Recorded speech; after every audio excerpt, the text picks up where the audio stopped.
A New Hope, Nier Chapter 123 Fan Fiction by Azazyel. Please subscribe to this YouTube channel for listening and patreon.com/Azazyel to read all of Azazyel's stories. Samus recoiled from my form. With her holding her obviously hurting breast that I slapped for giving me space aids. That's what you get for giving me space aids.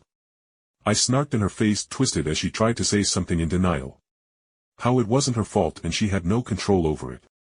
But I could see the words forming in her head and her realizing how it would just give me more ammunition to bully her with, and she eventually took a breath and realized my titty twister beyond its Sexual harassment was a way for me to let go of any frustration or anger at her, without like punching her in the face or something more violent and extreme. Samus and I in unison stood up and we looked at one another for a second as a silent conversation passed between us. Then it fucking happened. Samus's own phazon lurched within her body as I saw her blonde hair flare changing color into silver, and under her breath, I heard Samus curse. Fuck. And then as the elevator into the holding area dinged open, a full contingent of androids clad in multiple layers of magnetically separated hazmat suits rushed in but froze. As they came in, the same Samus's lips locked around my own with veins of blue phazon around her body that were trying to merge into my own body but were clashing with my own phazon that was a pit black color that looked like tribal tattoos across my skin. Samus's phazon, like before, was weakened by having to contest her suit's influence, and with it being put away it was clear that it had more control over her body. So her weakened phazon that was fighting her body's desire for control and my brand of phazon. It fucked up and made a terrible mistake. As my phazon consumed hers, filling her body with my own phazon tinged with the darkness of my guardian, and through my gap manipulation I realized something really fucking awkward.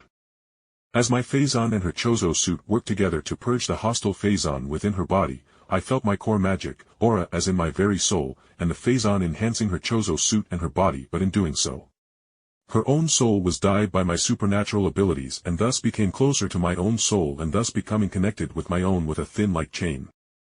With this lip lock we literally fucking became soul mates. A speaker crackled to life with Commander White's voice coming through. "Jake, are you still yourself?" she asked dully, and my mind reset from spandex-clad booty in one hand and a large full titty in the other hand, and with a loud smacking noise Samus's lips were disengaged from mine as I tried to step back from her. But Samus grumbled with her arm that had wrapped around my neck and my shoulder tightening, and I saw her bright blue eyes now had glowing dark pits within her pupils where the darkness power of my guardian had seemingly settled. "Jake, move aside so she can be dealt with," White said flatly, and I groaned loudly as this had not fucking gone to plan. "Just clean up the phazon, I have this under control, White, I am still myself, but she got messed up a bit," I said, as I could tell Samus was a little loopy right now due to her body having been the battleground between two different forms of phazon and her own chozo suit that were fighting to purge the original phazon from her body, mind, and soul. So I sat down against a cargo box with Samus's head in my lap as I used my scroll to send a 2 and 2B personal messages that I was right. And that I was sorry for sending them away. After a couple of minutes, Samus's superhuman constitution showed its value, as she awoke from her stupor with her blinking as she blankly stared up at the ceiling, and she saw me just at the corner of her vision with her eye twitching as she spoke wryly. "Are you going to slap my breast again?" she dryly asked, honestly sounding like she expected me to do just that. For a moment I considered it before I snorted as I spoke dryly. "You literally stole a tiny piece of my soul and my magic. Abusing someone who made herself into something like a soul mate by connecting our souls via a chain of our combined soul essence sounds counterproductive," I explained dully, and when she looked at me like I was crazy I flicked her across the nose and she flinched as a dark blue aura of light blocked my flick against her face. "See, you got aura. And I bet I can also teach you how to perform my magic as well in time if it's not automatically coming to mind," I said dully, as this whole situation was just moving too damned fast, even though, well, getting her ship and suit to scan was far better than these space pirate things, so maybe the express route of waifuing Samus was the right of things. It only took a couple of minutes of meditation teaching to Samus as she laid her head in my lap for her to close her eyes for herself to sense and see the chains that bound our souls together. Which was obviously completely her fault for this whole situation.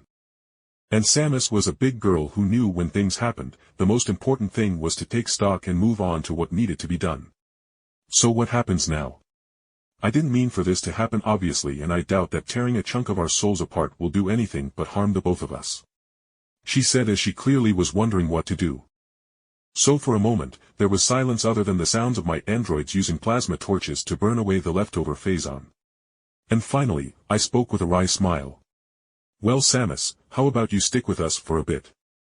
I will help you deal with the phazon on this planet so you can get revenge for your people who fall to this disease. And then you can come with us for a bit as we study this connection between us. I offered. And that's how I recruited a space bounty hunter waifu. Via repeated exchanges of space aids, a soul bond that formed via space aids.